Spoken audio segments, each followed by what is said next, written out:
Where does your purpose in your life come from? Where is your vision, and what is it rooted in? Welcome to this edition of the Navigating Leaders podcast.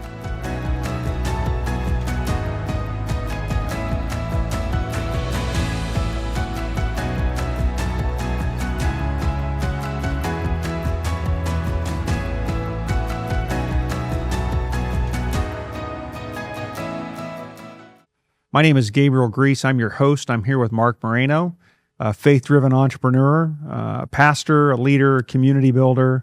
Thanks for being here today, Mark. My pleasure. Thank you so much for having me. It's great. I've appreciated our breakfast the other day. I appreciated our conversation here this morning. I'm excited for the audience to get a chance to get to know you better. Okay. Yeah, they were great. So we were talking, and you said something really interesting about purpose. And without giving it away, why don't you tell us a little bit about that? Well, sure, absolutely. I think over the years, at least for my life, I've really been able to help maybe define purpose in my life. And by way of that, the number one ingredient sometimes of purpose is pain. Pain? Pain. Tell me about that. Absolutely. I'll probably have to condense, but I will say this, that if anything's going to be faith-driven, if anything's going to be purpose-driven, it's going to require tension. It'll require the stretching of muscles, the removing of muscles, the breakdown of muscles. Pain sounds like basic training. Sounds a lot like basic training. In fact, I'm a man of faith. I've been in the church world for a long time, and now I get the unique opportunity to really speak into marketplace leaders, faith-based marketplace leaders, those that are even on the fringes, really, of a relationship with God or even Christianity for that matter, and really speak heavily into purpose. And regardless if it's faith-based or not, purpose still requires pain. So tell us, where does this pain come from? Sure.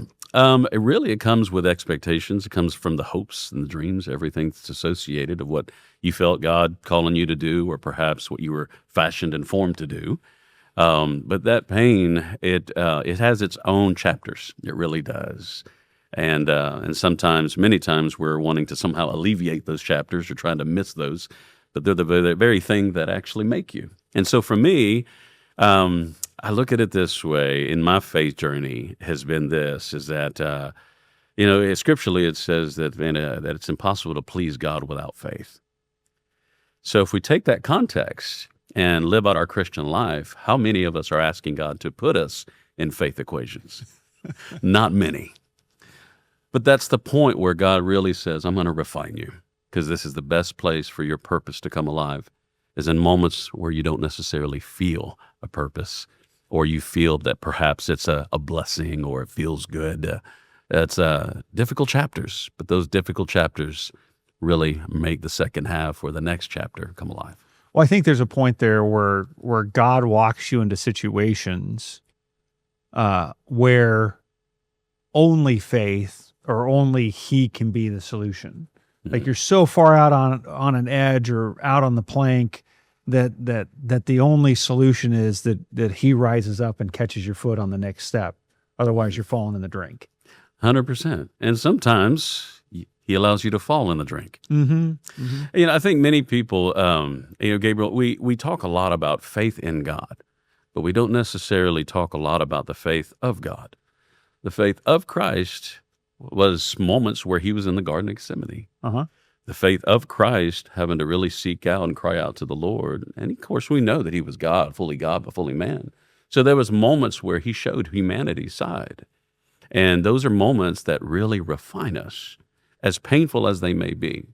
And so years ago, whenever I had the opportunity to plant a church and be part of church planting, and again, it's tied to my heart, never did I realize the story. Never did I realize the tension and the stretching that it would take, not just planting a church and launching and pastoring a church, but one day to where everything was going to be stripped and removed within a matter of a couple of weeks of everything that was built, my identity, my value, the faith of had to show up rather than the faith in. How did that affect your ego? Monstrumental. It just was. It. To be frank and honest, it still affects my ego. How so? You ever have moments to where either deja vu moments or perhaps I love deja vu. you love deja. I think when I'm on deja vu, I think that it's a breadcrumb from God that I'm on the right path. That's how I view deja vu. That's also sometimes I view deja vu as almost kind of like, again, monuments of God saying, "Remember when I did this?" Right? And so those are moments, again, that happen. And you go into churches or even in faith-based, environments and so forth, something triggers. And through that pain, sometimes that trigger will develop a trauma. But unless there's purpose attached, when you finally get onto that other side of it, that trauma no longer is a trigger, or that trigger is no longer a trauma. It's more of an invitation of the Holy Spirit to say, look what I've done, look what I'm doing, and look what I'm going to do. Yeah. I tell a story in our book, The Results Tree, about a Chinese parable, and I'll see if I can get through it pretty quick, but there's a farmer, Okay. right? And he's got a boy, and he has a horse, and a villager walks by and says, "Oh, you're so lucky, you have a horse." And the farmer says, "We'll see." And the next day the horse runs away, and the villager comes by and says, "Oh, you're very unlucky." And the next day the horse comes back and it brings 5 wild stallions. So now he has 6 horses. And the villager comes by and says, "Oh, you are very lucky to have 6 horses." And the farmer says, "We'll see." Every time he replies, "We'll see." And the next day his boy gets up to break one of the stallions, to tame it. Sure. And he gets thrown and his leg gets broken. And the villager comes by and goes, "You're very unlucky." And the farmer says, "We'll see." And the next day, the general comes to the village to conscript all the young men to go to war. And he takes everybody but the farmer's young boy who has a broken leg because he's unfit for duty. And the villager says, "You're a very lucky man." And the farmer says, "We'll see." So the moral of this story really is that events are neutral, right? We can attach any meaning we want to them, right? So whether it be losing a church or losing a job or losing a business, like they're just the crucible of life that God takes us through to refine us for what's next. That's right. That's right. Well, then those refining moments too, I guess if we slow down enough, which is very countercultural, to slow down, even in ministry or faith-based environments, we feel like we have to run Mach 3 lives, and we don't. That's why it's so critical for me, and maybe we can speak about it later, about a pace that is graced of God. In some of these moments, these stories, there's a reason why, contextually speaking in the Bible, that there were moments that began or ended with a Selah. It's a process. What's a Selah? Selah, a moment to reflect, a moment to honestly dig in deep and just exhale. Well, and that's the Sabbath weekly, and then sabbaticals, when and if you'll set the time aside and do it. Well, I learned exhale probably more than I cared to admit early on when I was a young kid. My dad put a golf club in my hand about the age of 5. So I played golf all the way through college and even tried to play professionally. Oh, wow. Yeah, Okay. it was a great moment. Nice. But I maybe some of those, I guess the viewers or whatnot, you could probably relate to more of an exhale than you do an inhale. As soon as you hit a shot, it doesn't go where you want it to go. But I learned a lot about the pace of grace there. Just because there's a lot of faith involved in an instrument that you can't see in your backswing, but you have to trust. And sometimes the ball goes wayward, right? Whether it's in the bunker, trees, woods, and so forth. But there is a complete aptitude. There is an understanding of being able to just walk it out. Yeah. And into the next hole. Yeah. And There's always another stroke or another There is. putt. Yeah, there is. Yeah. And so it's powerful. It really is. But going back again to the purpose and even the initially beginning where the pain ended up uncovering some insecurities. Okay. Like what? Leader insecurities, really. Is this like imposter syndrome or I'm not worthy? What? No, I think honestly, it was really more a little bit of imposter / it was covering up some failures prior. It was covering up some expectations and I want to be. Again, this pain allowed an uncovering of some self-needed identification. It's really what it did. anything you identified in there that you can share with us? Yeah, absolutely. I think what it identified the most was I was trying to become somebody and something too fast, too quick, and in my world rather than God's world for me. And that's what it did. Many of the things that we actually do, or perhaps we have the desire to do, it's God-given, but God's timing is different. And as a leader, especially one that has the DNA and maybe the makeup and the blueprint of an entrepreneur or perhaps a pioneer, those are some of the things that get you in trouble. Pressing, Pressing, right? absolutely. Slowing down, cadence. In the musician terminology, there's a click track, and there's a rhythm, and there's a tempo, and there's a cadence, and that you have to follow. All in God's timing. All in God's timing. That's really good. The too fast, too quick part resonates with me and what we're doing in our business right now. Sure. And so I'll take that one back and dig further into that with my buddy and business partner, Kevin. Well, absolutely. Well, if my bullet fits your gun, shoot it. There we go. What would you say have been some of your largest, most impactful learnings or things you've distilled down into mantras or touchstones that you use like every day in your life?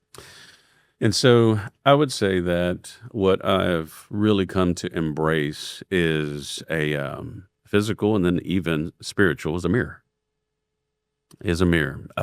Really self-reflection. The beauty about going into biblically into the temple after a sacrificial altar was the lavar. It was the reflection of you. What else is inside of you?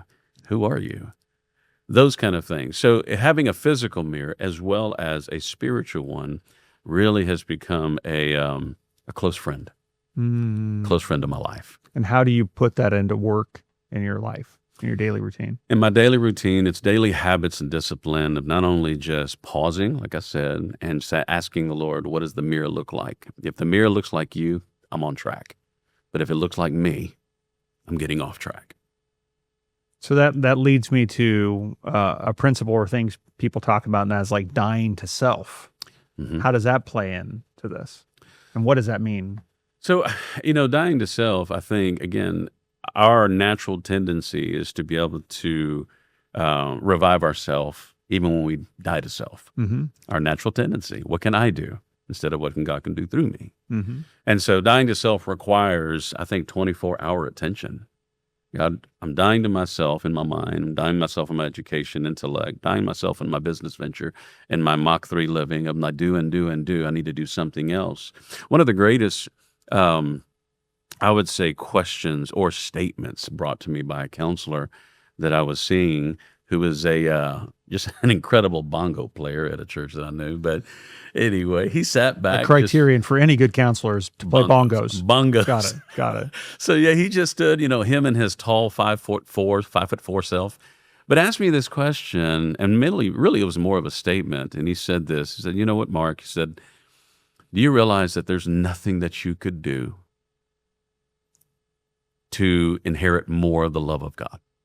And I think this is where a lot of entrepreneurs, those that are purpose-driven, that they struggle, if they were really to be honest, because what they do is very, very tied to who they are.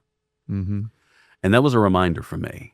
It really was. And it kind of set me on course, honestly, to ask myself daily, am I doing this, Lord God, for more love from you? Or am I doing this because I'm walking in you? Mm-hmm. Mm-hmm. Pastor Warren from Saddleback. Yep. We love his message. He's got Daily Hope. It's kind of a podcast, but it's really his sermons broken down. Mm-hmm. He did one the other day, and he talked about in heaven we can eat and sing and dance and pray and worship and play and hang out with our friends and do whatever. Right? I mean, this is an interpretation, but Sure. It all makes sense. But he gets to the point that he's like, there's only two things you can't do in heaven. One is sin, and the other is bring people to Christ. So if you are saved, on earth Hmm. and you're still here, what do you think he left you here to do? So what do you think? Yeah. No, it's a fantastic. Yeah, it's a great perspective. Keeps us on It track. kind of blew my mind a little bit when I heard it. I was like, oh, wow. Well, he didn't leave me here to sin, although I will, because we are fallen and sinful people by nature, right? That's right. That's right. But I was like, whoa, that really was eye-opening, right? So you went through a season, I did. right? So did. tell us a little bit about the pain of that season and some of your learnings. Well, so that season was really a pastor to church, essentially built an organization, my wife and I did. And our kids, we have 4 kids. And of course, God's blessed us with 5 grandkids. It's been an amazing season. Now, grandkids are easier than kids? Yes, they are. Okay, thank God. Yes, they are. But 4 kids then, when we had planted a church, and of course, my wife and I, and you pour everything. You don't necessarily limit the barrel or portion out the barrel of what you want to pour into something that is a burden of your heart. And so we poured everything, all blood, sweat, tears into this. And it became essentially our incubator and baby to be able to grow and develop as a church. And we did. And didn't look back. We had years, obviously, of coasting and years of growth in so many different ways and multi-side. I mean, kind of everything there is when it comes, let's say, to a church and the ministries thereof. And until coming out of COVID in 21, we had no idea what we were about to encounter. And in full transparency, there were some things that I could have done better coming out of COVID, navigating the church. And it was difficult. It was a whiteboard. No one knew or had history of what to do and how to do it. But it really began the process of this pain that would refine and make us who we are. And it was a devastating time and season in our life where in one moment we didn't have what we had built. Mm-hmm. It was taken away and it was hard. And I just want to pause there because it requires a pause. It just was hard. Many times the call upon our life, at least for us. Let's go back to what was hard. Go into the hard. Okay.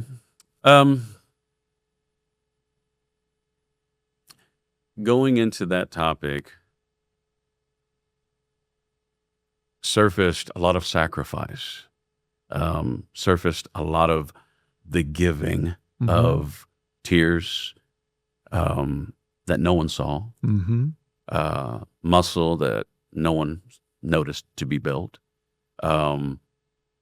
people.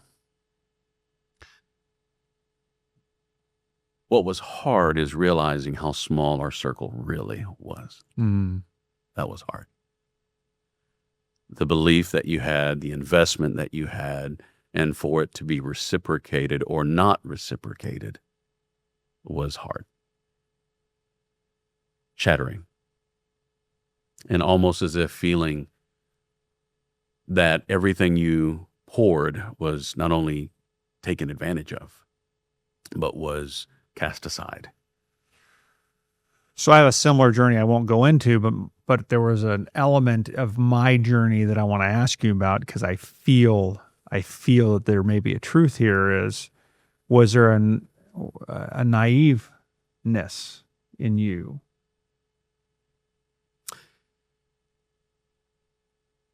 First of all, I think that's a great question. Second of all, I would probably answer on this side of it, looking back, there was a naivety, just an understanding that probably could have been baked a little bit longer. Mm.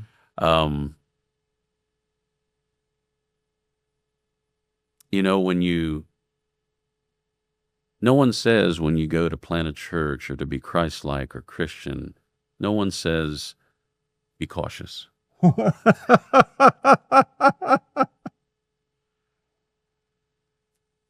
Thank you for those listening. I was drinking coffee at the moment, and I'm glad that he got that out before I had a mouthful, or I would be cleaning that up. So, well, you don't preface that. You don't preface that. You just pour all in. You go all in, and to love people with all your heart, and God asks us to love Him and love others We don't say, okay, well, let me just reserve a certain percent because my heart's too Mm-hmm. tender. Mm-hmm. But we quickly realized within that is the very thing that hurt us the most was going to be the very thing to heal us the most, and it's people. Okay. So in it, one phrase I learned throughout the process was, "Pain is inevitable. Misery is what's optional." Ah, yeah. Yeah. Choose your interpretation of it.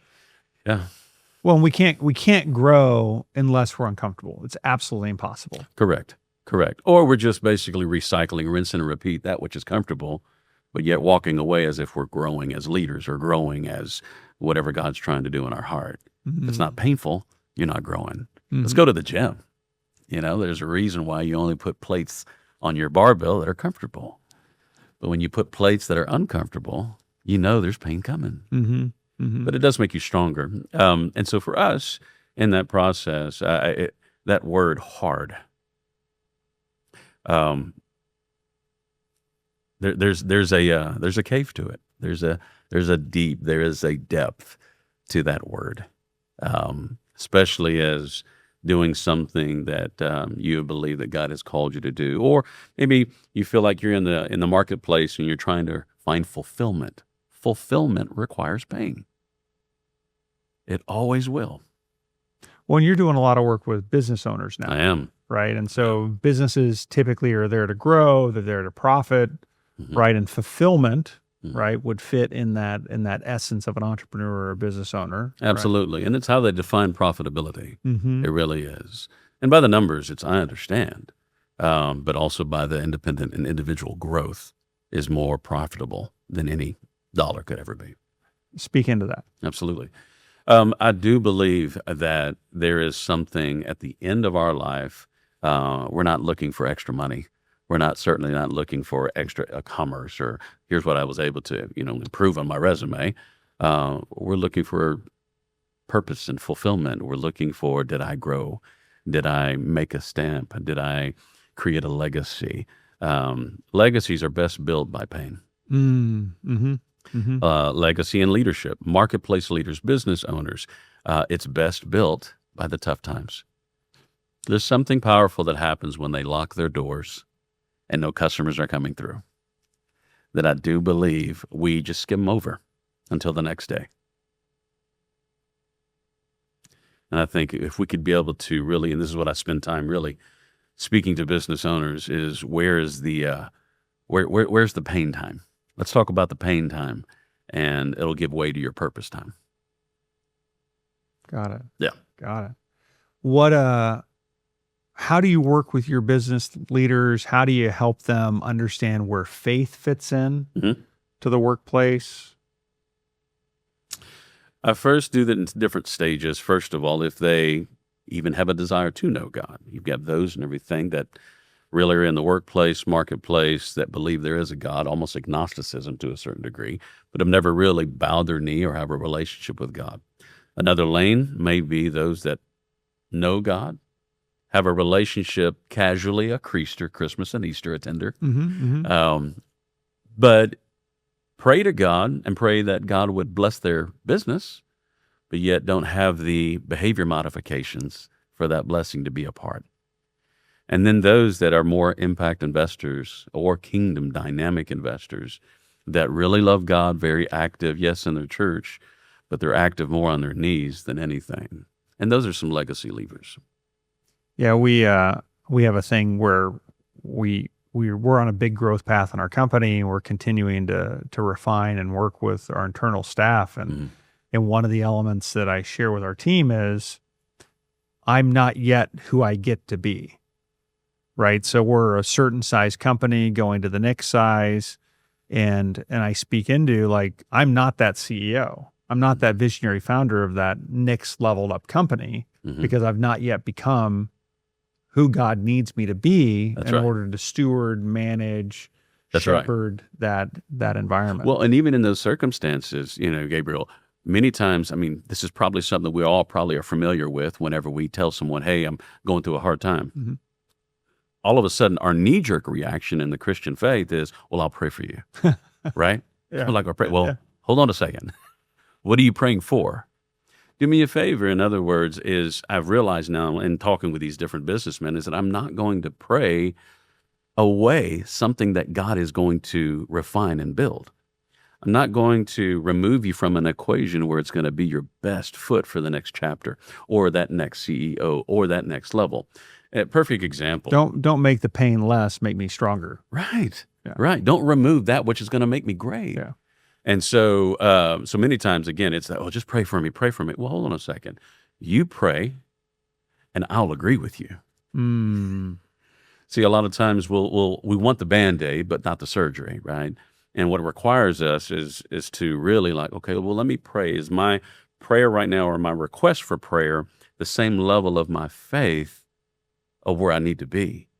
It's usually in more kind of this mode of I need a defibrillator, I need a rescue, rather than, no, pray in what God's called you to be, but also pray and God, refine me in the areas you need to refine.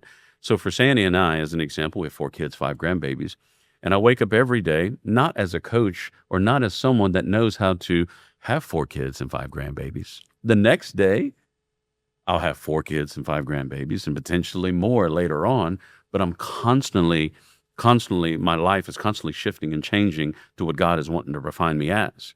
So my prayer has now become, okay, God, do whatever's needed. Refine. I want to pray, but make sure that I'm not praying away that which is my best. So let me pray, nothing less, nothing else, nothing more. And it's in those moments as I help these leaders recognize, first of all, the motive of the prayer. What's your motive? Let's talk about that. Yeah, I use the phrase come from a lot in that space where it's the action may be exactly the same, right? Right. But the origin of the action, right? Why I'm stepping out, why I'm taking that action. Is it of service, right? Is it serving me or is it me serving? Correct.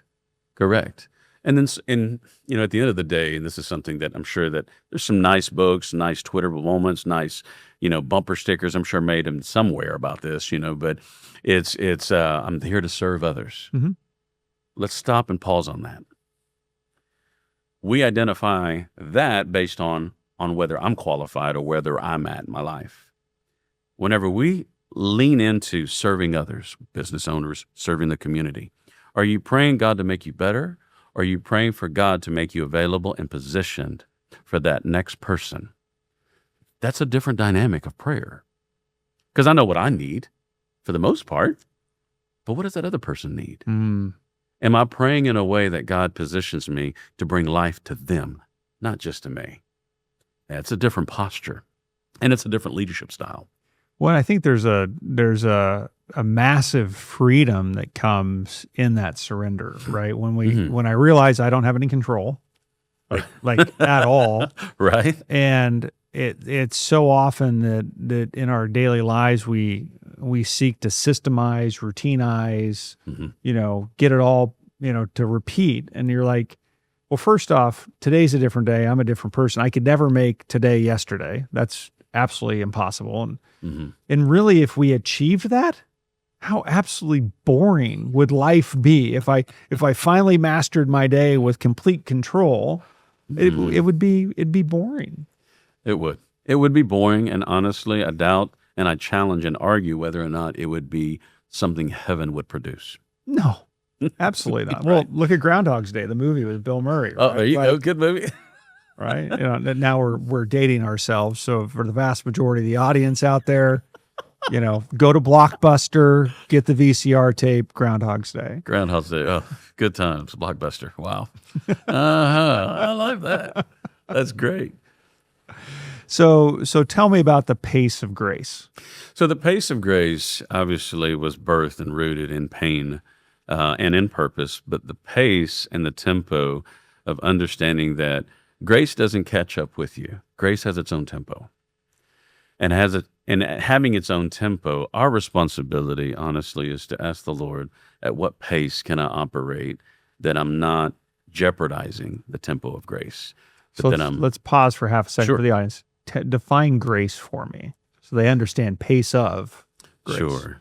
Well, obviously, I think for me, and this is something for the audience to know, Grace is who Jesus is. Grace is the acceptance, is the welcoming. Grace now becomes this understanding that I can't outperform or that I can't do anything that is going to achieve, that is going to somehow climb the ladder of heaven in any type of, way.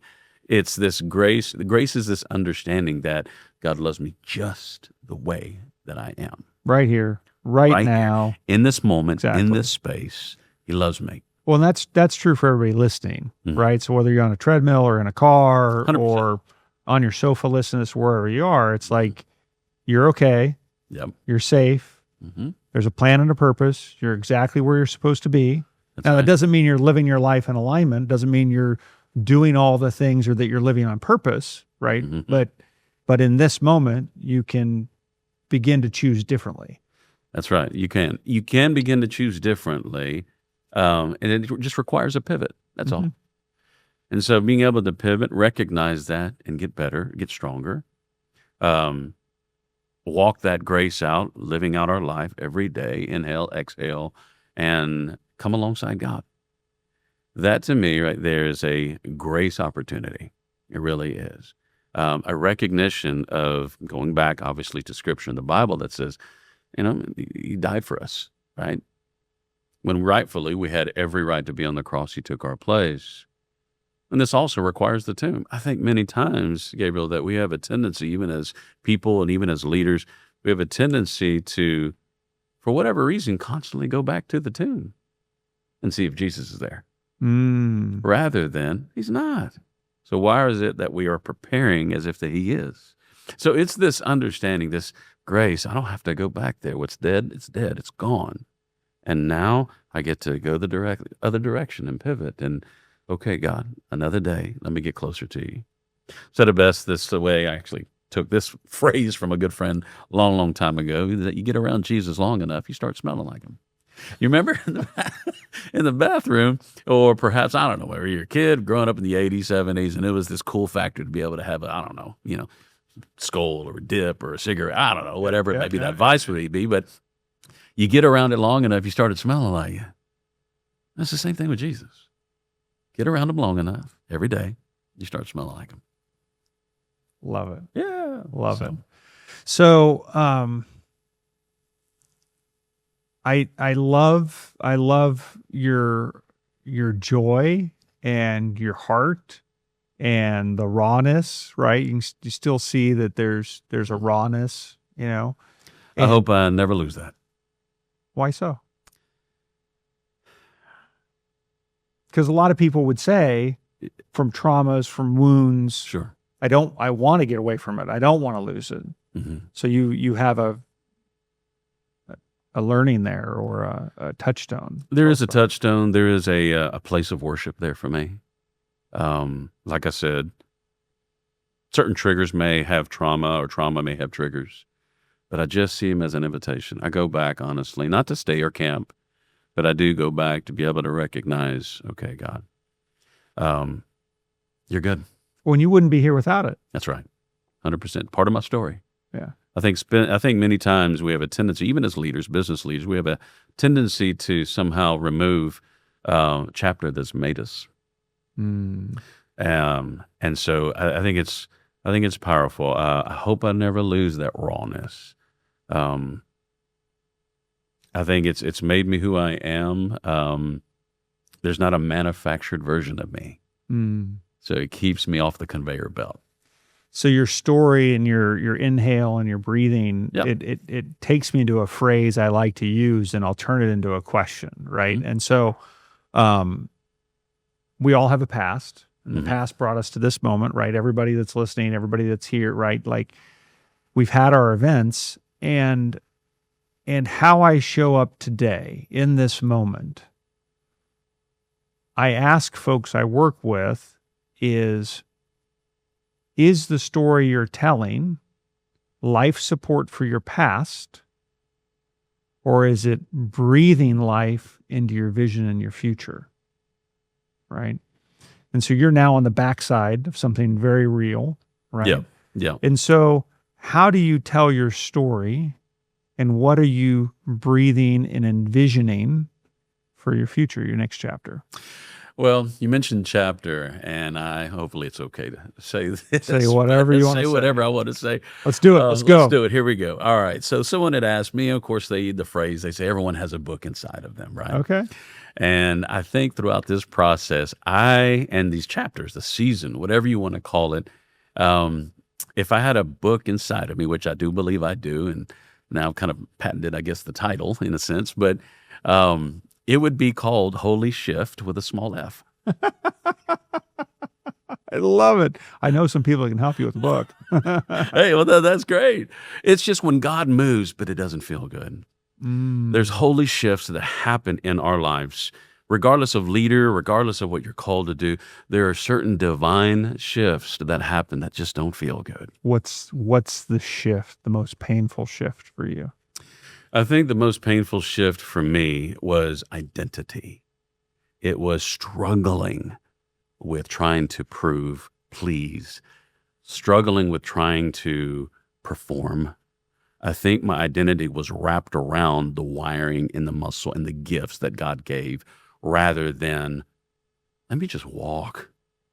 I think even now in the back end of my life, let's just say, I'm talking slower, not because I'm losing my language, but I just want more depth with the words I say.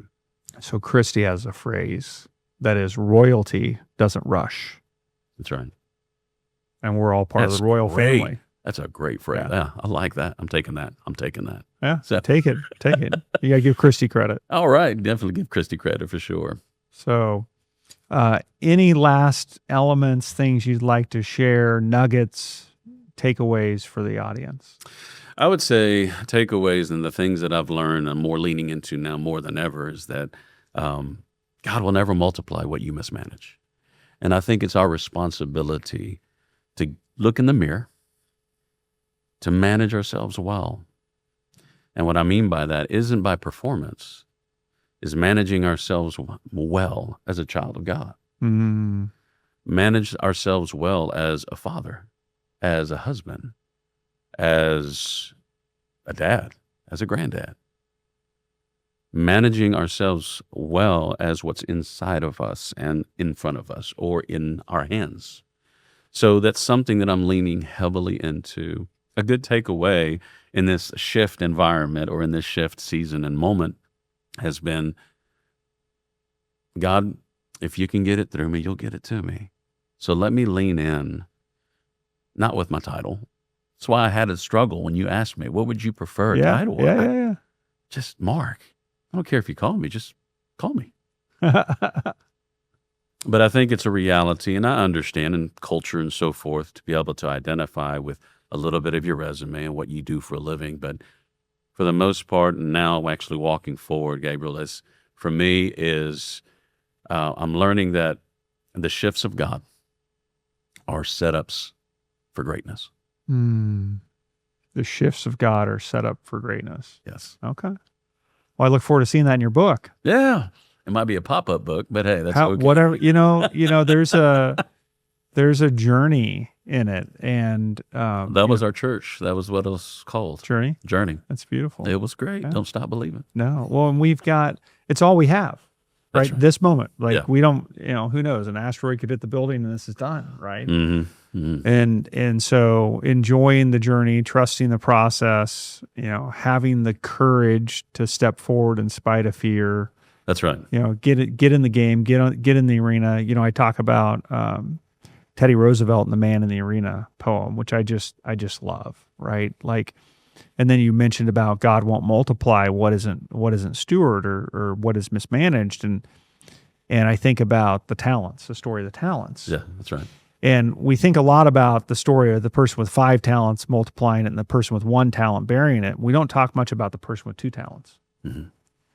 And I think that that's probably the more impactful one. Or if you look at a bell curve, 80% of society is sitting around with 2 talents, Yeah. not 5. They're in the middle. Not 1. Made right? for the middle. Yeah. And so we get to celebrate, or I'll put it in first person. I get to celebrate what I am doing with the talents and gifts God's given me, not in comparison to you, not in comparison to my neighbor, because that's not what God's asked, right? He's given me talents to have me invest wisely and steward wisely and to roll out. And so that's kind of one of the elements here with the podcast and the book that's coming out is people are like, well, what are you trying to do? And I'm like, I don't know, whatever he wants done. Right. Like, Yeah, that's right. That's right. you know, so it's really easy to get into viewership numbers or, you know, distribution or sales or whatever it is. And it's like, I'm just being obedient and getting up tomorrow and being obedient. And for a lot of folks listening, the word obedience probably doesn't make them smile, right? Most of us don't, you know. That's right. But after dying to self and surrendering and being an active follower, it's all you want to do. Mhm. Just be obedient, right? The rest of it will take care of itself. You know, it's like I've never been unclothed, I've never been unfed, I've never been unhoused. Right now, the quality and variety of clothing, housing, and food have varied dramatically. Sure. Yeah, that's right. But here I am.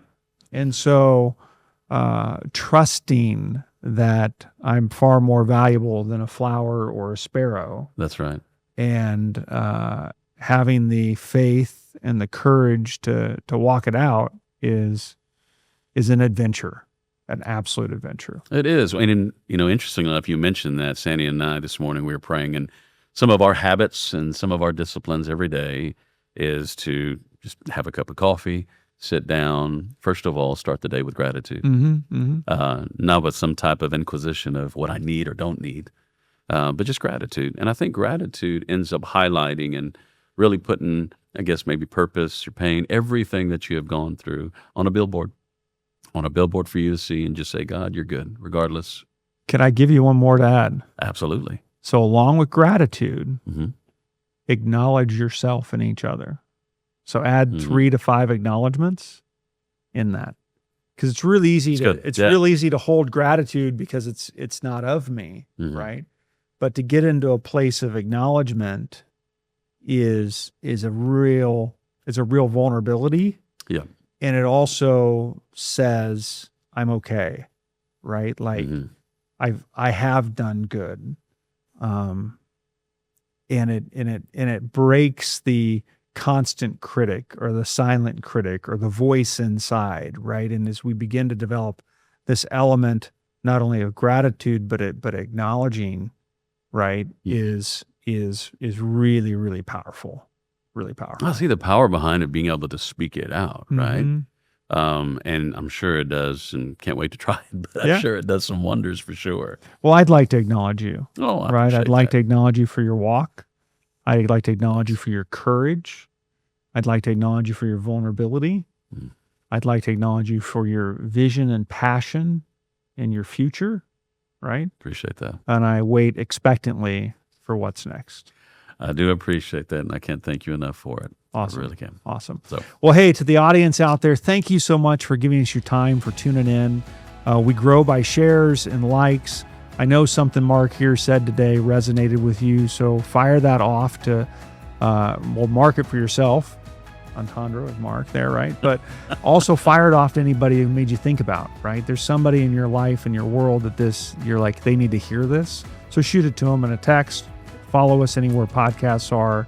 Again, my name is Gabriel Griess, founder of Navigating Leaders, the podcast. Thank you for being here. Take care, and God bless.